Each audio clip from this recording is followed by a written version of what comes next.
Hey there, thanks so much for watching Try Django 1.9.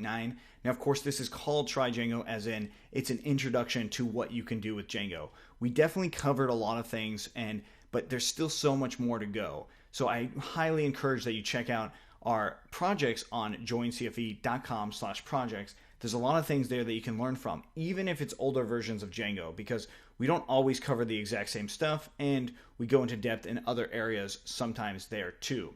Now, if you're thinking about doing deployment, that is bringing your project onto a live server, definitely check out our project Try Django 1.8. The versions between 1.8 and 1.9 are slightly different. You're really not going to see a whole lot of a difference, but what you will do is you'll actually be able to deploy it onto a live server. Now, that of course is available on joincfe.com/projects, as well as our YouTube, which is joincfe.com/YouTube, and you will see that right on the main YouTube channel of Try Django 1.8. So you can check it out here.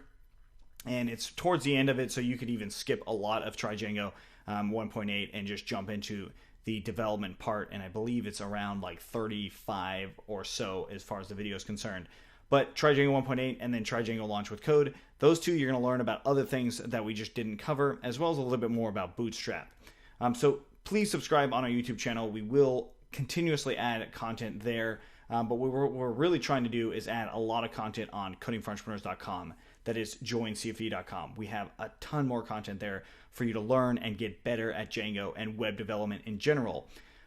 Our goal is to make it easier for you to build real projects and get them out there in the world, because that's what it's all about, is out there solving problems by using software and technology. So this introduction is exactly that. It's just an introduction to a whole new world of building rich web applications that can also help build rich mobile applications, which is something that we do as well. So thanks again for watching. We hope to see you in future videos, and definitely check out our YouTube channel, because we will be adding content on top of what you've already seen in Try Django 1.9 based on your comments as well as your suggestions, which can be found at joincfe.com/suggest. So again, thanks for watching, and we hope to see you soon. Take care.